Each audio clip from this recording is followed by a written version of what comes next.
Hello everyone, स्वागत है आप सबका तैयारी वर्ल्ड के इस ऑनलाइन प्लेटफॉर्म पर। दोस्तों, कैसे हैं आप लोग? हालचाल पूछते हुए शुरुआत करते हैं आज के लेक्चर की।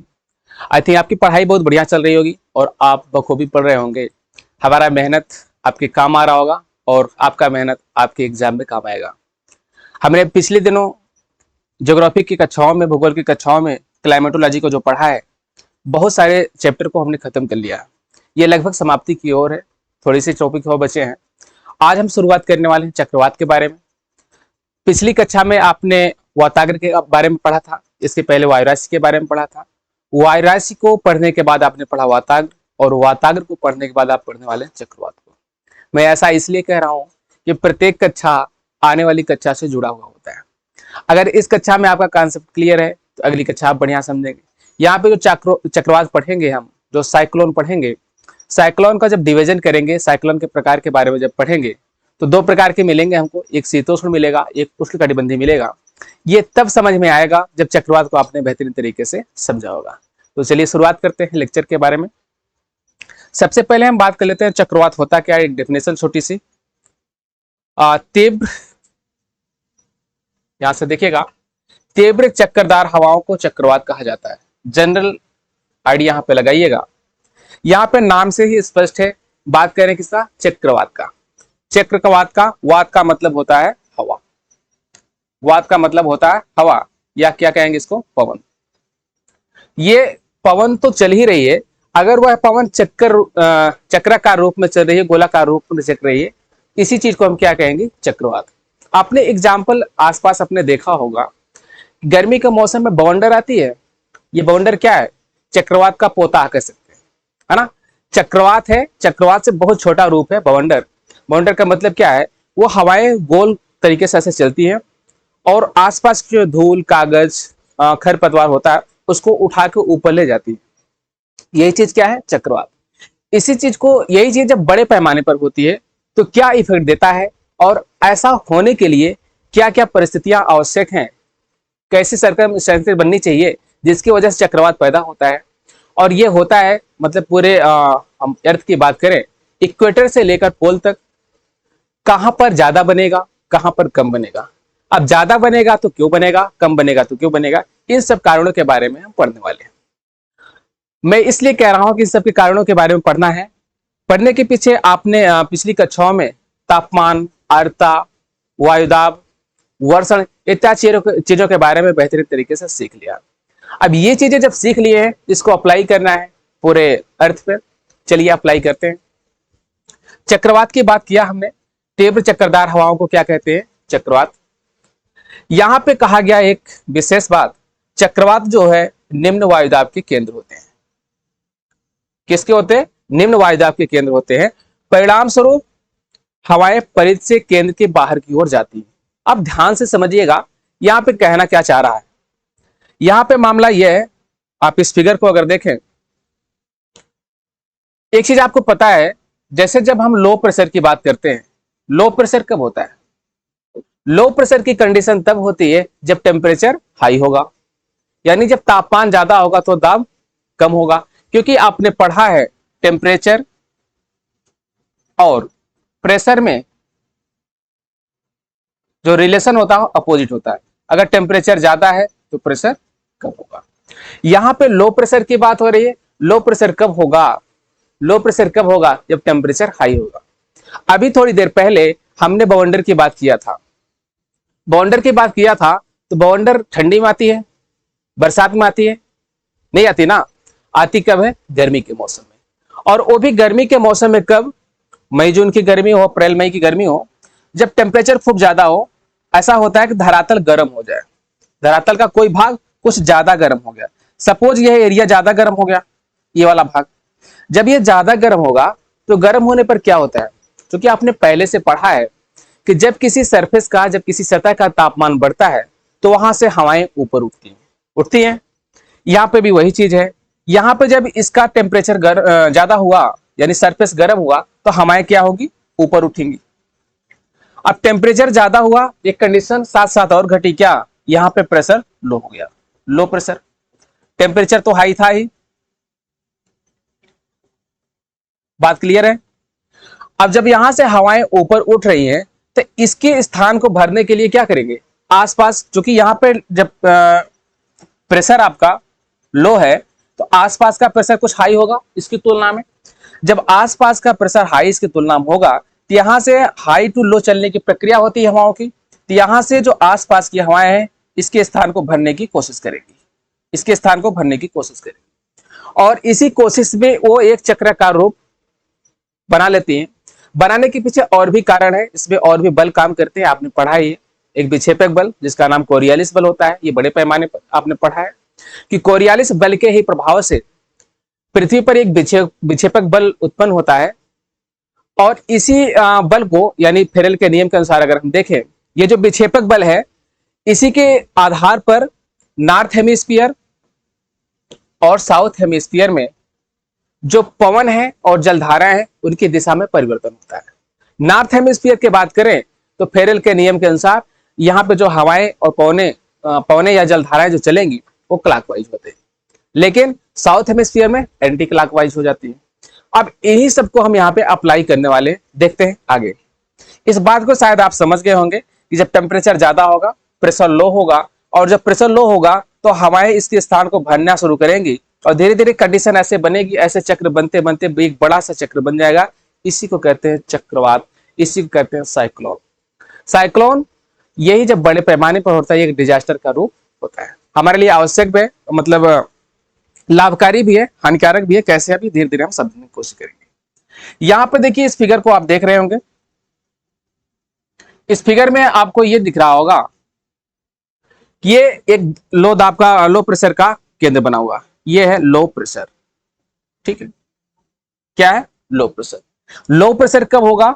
जब यहां पे टेम्परेचर ज्यादा होगा, तापमान ज्यादा होगा, और ऐसी कंडीशन में क्या होगा, यहां से जब हम इससे बाहर की ओर निकलेंगे, यानी इसके सेंटर से जब बाहर की ओर निकलेंगे तो यहां पे दाब का मान कम होता जाएगा। अगर हम मान लेते हैं यहां पर दाब 1001 मिलीबार था, ये कम है, तो जैसे हम बाहर की तरफ जाएंगे, यहां पर जाएंगे तो 1002 हो सकता है, यहां पर 1007 हो सकता है। मतलब कहने का मतलब ऐसे बढ़ता चला जाएगा, कहां तक? जैसे जैसे हम बाहर जाएंगे तो वायु दाब का मान बढ़ता चला जाएगा। आई थिंक बात क्लियर हो गई होगी, फिर से समझ लीजिएगा। यहाँ पे चक्रवात जो है वो लो प्रेशर का केंद्र होता है, निम्न दाब का केंद्र होता है। निम्न दाब का मतलब वायु दाब से है। यहाँ पे जब निम्न वायु दाब होगा, कहने का मतलब तापमान ज्यादा होगा, और ऐसी कंडीशन में उसके केंद्र से जब हम बाहर की ओर जाएंगे तो प्रेशर बढ़ता जाएगा, यानी वायु दाब की मात्रा बढ़ती चली जाएगी। आई थिंक बात क्लियर हुई होगी। अब ये बनता कब है, बनने के पीछे कंडीशन क्या है? आपने पिछली कक्षा में वाताग्र के बारे में सीखा है। वाताग्र क्या होता है आपने सीखा है। जब दो विपरीत प्रकृति की हवाएं आपस में टकराती है तो एक विभिन्न तल बनता है, एक संक्रमणित तल बनता है, इसे कहते हैं वाताग्र। वाताग्र जो होता है आपने पढ़ा, मुख्य रूप से 4 प्रकार के ऐसे होते हैं, मुख्य रूप से 2 प्रकार को आपने ज्यादा जानना है, एक शीत वाताग्र और एक उष्ण वाताग्र। शीत वाताग्र की बात कर रहे हैं, चलिए इसको थोड़ा सा अप्लाई करके समझते हैं। यहाँ पे वार्म फ्रंट है, यानी उष्ण वाताग्र है।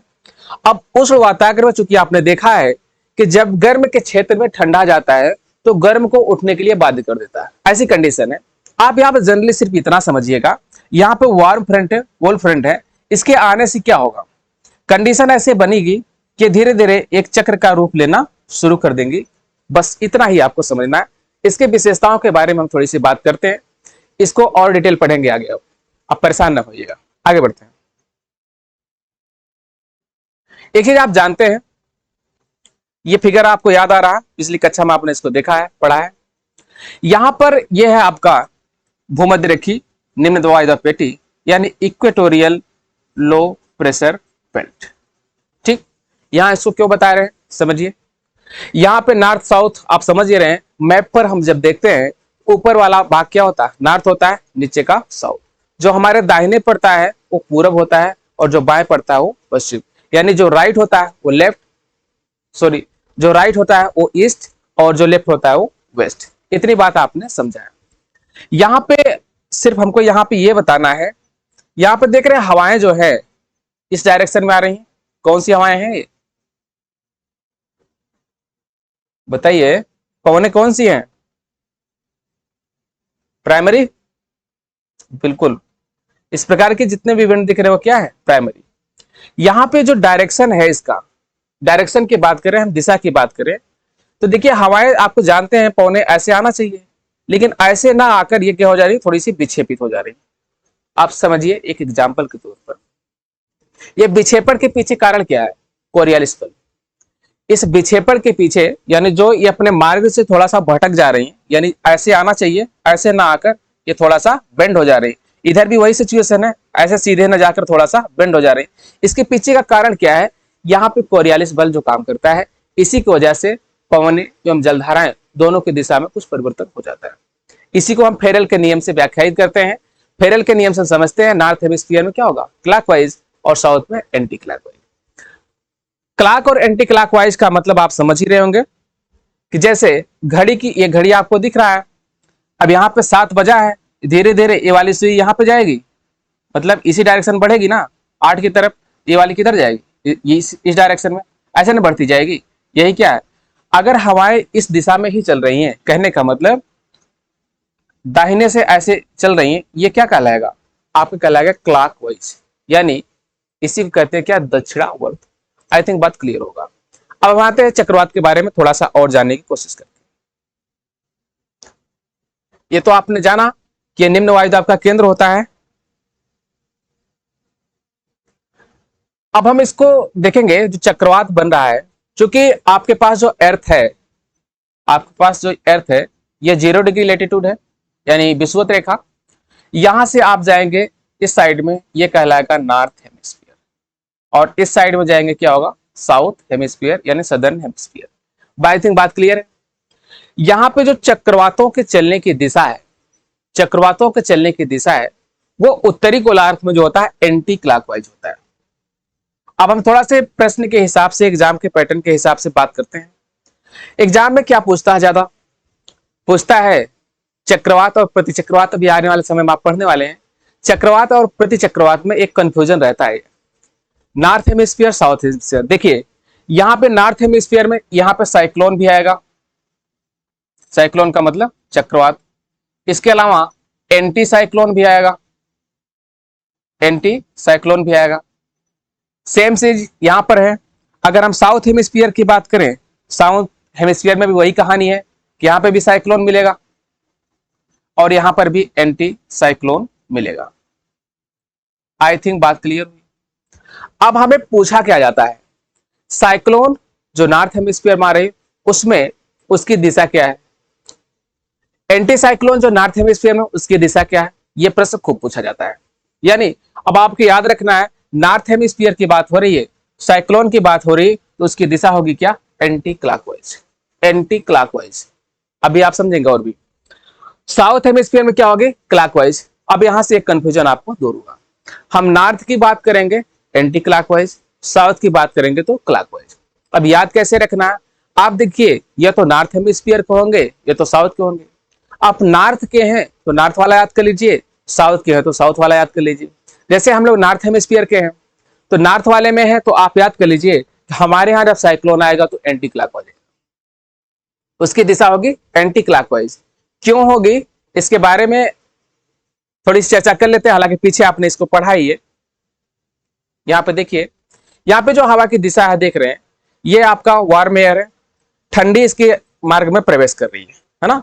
जब ठंडी प्रवेश करेगी, अब देखिए ठंडी की क्या, जो स्ट्रांग होती है, ये कोल्ड, जो कोल्ड वाली होती है, यानी कोल्ड फ्रंट, ये वार्म की तुलना में ज्यादा मजबूत होती है। ठंडी वाताग्र जो होती है, ये इसकी तुलना में ज्यादा मजबूत होगी। जब ज्यादा मजबूत होगी तो इसको चाहेगी जल्दी से दबा के, मतलब इसमें मिक्स हो जाए, इसको ऊपर उठा दें। इसी ऊपर उठाने के चक्कर में क्या होता है, ये इसको कंप्रेस करती चली जाएगी। अब ये पोजीशन यहाँ पे आ जाएगा, यहाँ पे आ जाएगा, ऐसे पोजीशन इसकी बढ़ती चली जाएगी। धीरे धीरे सिचुएशन क्या होगी, ये मिक्स हो जाएगी एक दूसरे में, और जब मिक्स हो जाएगी तो जो गर्म हवाएं बची हुई हैं वह ऊपर उठ जाएगी। आई थिंक बात क्लियर। और ऐसा स्थिति पाने के चक्कर में देख रहे हैं यहाँ पे ये गोलाकार रूप ले लेती है, और इसी गोलाकार रूप को क्या कहते हैं, चक्रवात। इसके कुछ लक्षणों के बारे में बात करते हैं, इसके कुछ लक्षणों के बारे में बात कर लेते हैं।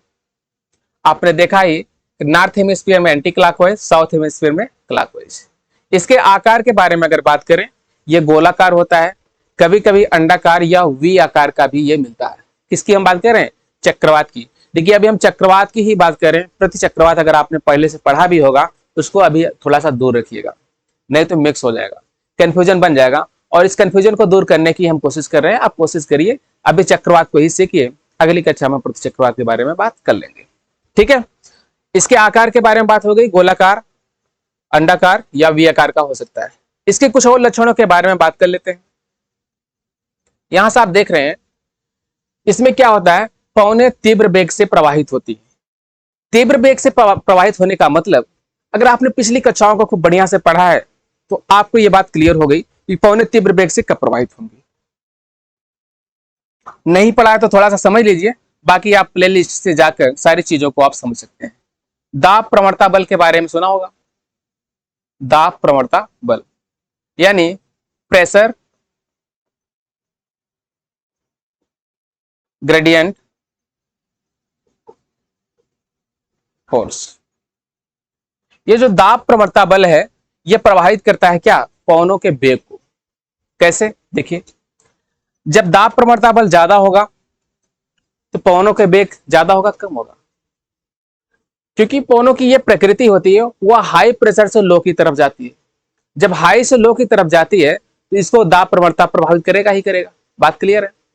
अब यहां पर देख रहे हैं, क्योंकि जो चक्रवात हम पढ़ रहे हैं वह निम्न दाब का केंद्र है।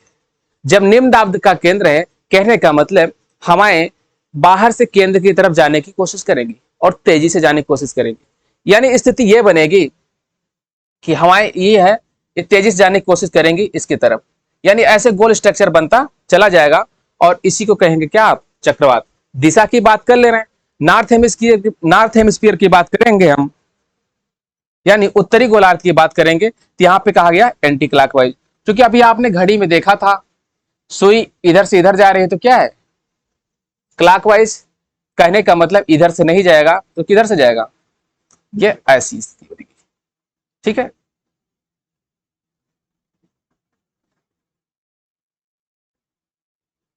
ठीक, ये क्या है? साइक्लोन। आगे, धरातल के निकट से वायु का अभिसरण तथा 10 से 12 किलोमीटर पर अपसरण होता है। इस बात को भी आप बखूबी समझ रहे हैं। कैसे? अपसरण, अपसरण क्या है? अभिसरण का मतलब, अभिसरण का मतलब क्या है? ये नीचे से हवाएं उठ रही हैं, आरोहण कर रही हैं और कहां? 10 से 12 किलोमीटर पर जाके फैल जा रही हैं। बात को क्लियर है? कैसे? देखिए, जब तापमान ज्यादा होता था, आपने ही पढ़ा था, टेम्परेचर जब हाई है, जब टेम्परेचर हाई है, ऐसी कंडीशन में हवाएं क्या है? गर्म होती हैं और गर्म होने के बाद ऊपर जाती है। ऊपर जाएंगी, कहां तक जाएंगी? ट्रोपोस्फियर तक जाएंगी। इसके बाद क्या होगा? फिर से वो आके गिरेंगी। कंडीशन यही बनती है, हवाएं अभिसरण कर रही हैं। अब जब हवाएं अभिसरण कर रही हैं यानी ऊपर उठ रही हैं, तो आपके मन में एक सवाल आना चाहिए। अगर आपने ढंग से पढ़ा तो सवाल शायद आ रहा होगा, नहीं पढ़ा है तो नहीं सवाल आ रहा है, तो कहने का मतलब आपने अच्छे से नहीं पढ़ा है। आप अपने को फिर से जज करने की कोशिश करिए कि गलती कहां से की है। जब हवाएं जब ऊपर उठ रही हैं तो मौसम संबंधी क्या बदलाव होगा? भाई, आपने यही तो सीखा है कि जितनी बार हवाओं को ऊपर उठाए हैं आप, मौसम में डिस्टर्बेंस हुआ है। क्या हुआ? चमक गरज के साथ मूसलाधार वर्षा हुई है, यही ना हुआ? क्यों? क्योंकि जब तापमान ज्यादा हुआ, हवाएं ऊपर उठी, ऊपर उठने के बाद धीरे धीरे ठंडा होंगी, ठंडा होने के बाद क्या होगा?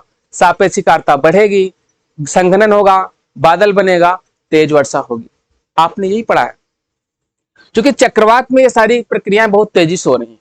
जब तेजी से हो रही तो क्या होगा? जब तेजी से हो रही हैं, हवाएं तेजी से ऊपर उठेंगी, तेजी से ठंडी होंगी, ऊपर जाने पर तेजी ठंडी होंगी, सापेक्षिक आर्द्रता तेजी से बढ़ेगा, संघनन होगा, फिर वर्षा होगी। यानी अगर मौसम के हम क्रम की बात करें तो चक्रवात के आने के बाद वर्षा तेजी से होती है। किसकी हम बात करें? चक्रवात के आने के बाद। ठीक है, आगे चलते हैं। वायु के उठने के कारण वर्षा है, सीखा ही आपने। कैसे सीखा? वर्षा क्यों होती आपने पता है। ठीक है, और ये तुलनात्मक रूप से छोटा होता है। देखिए, तुलनात्मक रूप से छोटे का मतलब किससे तुलना कर रहे हैं हम? इतना भी छोटा नहीं होता है। तुलनात्मक हम तुलना कर रहे हैं प्रति चक्रवात से, एंटी साइक्लोन, जो कि हजारों किलोमीटर में होता है और ये कुछ किलोमीटर, कुछ 100 किलोमीटर में होता है। इसलिए वो प्रति चक्रवात की तुलना में छोटा होता है, इसलिए कहते हैं यह तुलनात्मक रूप से छोटा होता है। धीरे धीरे आपका चक्रवात हो गया खत्म। आपने सीखा क्या, गोल चक्करदार हवाओं को क्या कहते हैं, चक्रवात। चक्रवात निम्न दाब के केंद्र होते हैं, हवाएं ऊपर उठती हैं, ऊपर उठेंगी मौसम में क्या परिवर्तन होगा, वर्षा होगी। ठीक है, दिशा की हम बात कर लेंगे, नॉर्थ हेमिस्फीयर में एंटी। देखिए आप समझिएगा यहां पर ऐसे, अगर हम जैसे मान लें ये चक्रवात है नॉर्थ हेमिस्फीयर में और यही चक्रवात है आपका साउथ हेमिस्फीयर में, ऐसे समझिए ये नॉर्थ हेमिस्फीयर है और ये साउथ। यहां पे आपको क्या सीखना है, इसमें जो चक्रवात आएगा वो कैसा होगा, एंटी क्लॉकवाइज चलेगा, एंटी क्लॉकवाइज। और साउथ में क्या होगा, क्लॉकवाइज। आई थिंक बात आपको क्लियर हो गया होगा, धैर्य बना के समझते रहिए। अब इस फिगर को, एक फिगर को दिमाग में ऐसे बैठाए रहिएगा। हमने देखा क्या था जब फिगर बना था, ऊपर वाला था एंटी क्लॉकवाइज यानी नॉर्थ वाला, नीचे वाला क्या था, क्लॉकवाइज यानी साउथ वाला। यानी हम सिर्फ अभी बात कर रहे हैं किसकी, साइक्लोन की। और जब एंटी साइक्लोन की बात करेंगे इसका जस्ट अपोजिट हो जाएगा, तो उसके बारे में हम जब बात करेंगे तो करेंगे। अभी आप यहाँ पे इतना ही समझना, ठीक है। तो बस इन्हीं के साथ आज की क्लास को ओवर करते हैं। कल मिलते हैं एक नए टॉपिक के साथ। कल हम पढ़ने वाले एंटी साइक्लोन के बारे में, प्रति चक्रवात के बारे में। पढ़ते रहिए और अपने दोस्तों तक पहुंचाते रहिए, जिससे आपके साथ साथ वो भी लाभ पाए। ठीक है, मिलते हैं कल।